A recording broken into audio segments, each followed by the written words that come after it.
I'd like to warn our viewers now because the video that we're about to show you is extremely disturbing. This video is going viral right now across Israel of the fatal shooting of a man in a road rage incident on Saturday in the north of the country. 32-year-old Dennis Mukin, a Jewish man from Gan Ner, is in detention now after pulling out a gun and shooting a 19-year-old Arab man named Dayar Omari after the two got into a scuffle on the road. As you can see here, Mukin was apparently driving on a suspended license while under the influence of alcohol. And this comes as Israel has seen an uptick in violent road rage incidents with almost 1,400 violent cases in 2022 alone and a swath of criminal homicides within the Arab community more specifically. But this specific story has caused an uproar across the Arab-Israeli sector, and I'm of course referring to that video that you just saw because many claim that it's a direct result of far-right National Security Minister Ben-Gvir's calls to encourage members of the public to carry firearms, which they say is aimed at them. In fact, Ben-Gvir has just approved measures that will make it easier to obtain a firearm license in Israel as part of a controversial plan to fight rising violent crime rates. The question is, what cost is this going to have to Israeli society? And joining us now to break it down is our economic analyst Ariel Margalit and Mark Schulman. He's editor-in-chief of HistoryCentral.com. All right, so I'd like to first talk about gun policy in Israel and how that compares to the United States, for example. We know that the gun industry is a booming one in the U.S., but can the same be said for Israel? Mark, why don't you begin? Okay, so first of all, until now, getting a gun in Israel was very difficult. You had to prove you had a real need. I had my own handgun when I was in the Air Force because I didn't want the Air Force issued one because if I lost it, I'd go to jail. So I bought my own gun. I kept it afterwards. When I used to go to the Old City, I had friends who lived in the Old City, in the Jewish Quarter. I would carry it. Eventually, I gave it up. Once I moved out of Jerusalem, there was certainly no need for it. I think it's the right policy to make it very strict. The reality is it used to be that every Army soldier used to bring home his gun, even from the very beginning of his Army service. Today, only very specialized units can bring home their guns. Why? Because the number of suicides and accidental killings was very high among soldiers on leave. The same thing with security guards. For a long time, security guards used to bring home their guns until they realized, wait a second, a lot of them were accidentally or on purpose killing their spouses or somebody else, again, because the gun was there. The problem with guns is it's very, very easy. You lose control, you shoot, you kill. In this road rage accident, if he would have thrown an orange at somebody or even a fist fight, no one would be dead. Maybe they would have had a fist fight, but someone wouldn't be dead. A gun is a lethal weapon. It's too easy to lose control, personal control, getting angry, and there's the gun, and certainly you shoot it.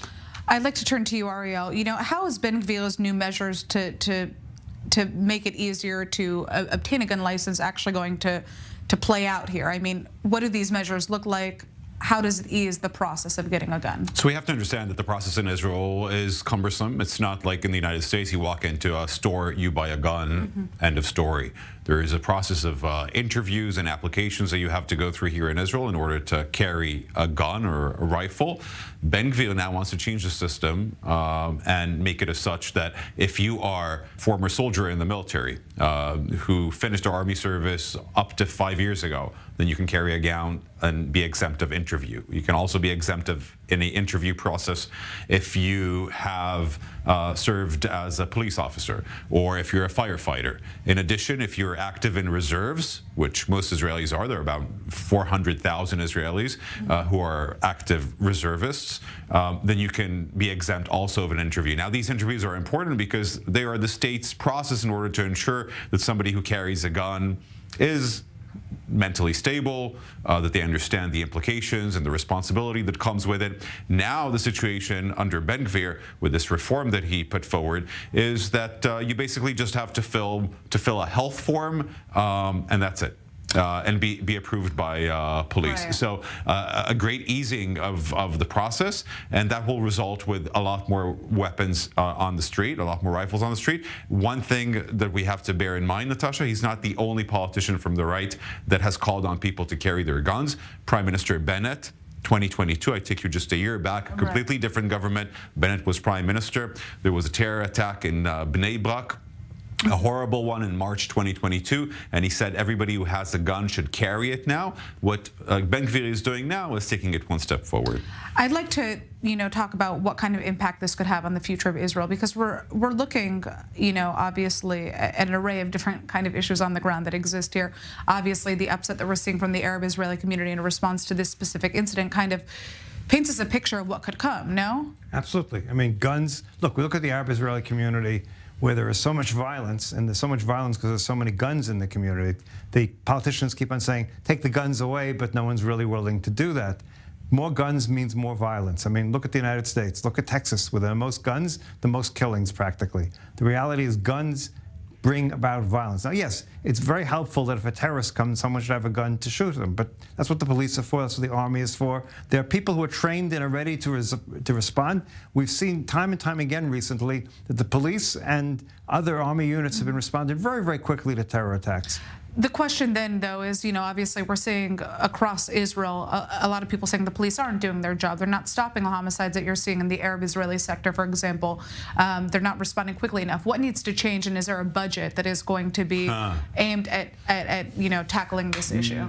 Well, I think you mentioned all the budgets, and we saw where we were going, where they were going in the beginning of your show. No, the budgets are not going into helping the entire Israeli society be safer, not to mention the Arab sector.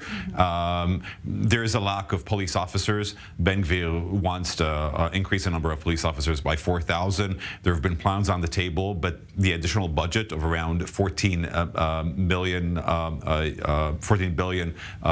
Israeli shekels, no clue where that is going to come from, and we'll have to take a look at the budget when it's passed this month, and also the salaries of police officers. Many people don't want to go and be police officers because salaries are very low, 7,000 shekels to 10,000 shekels or so.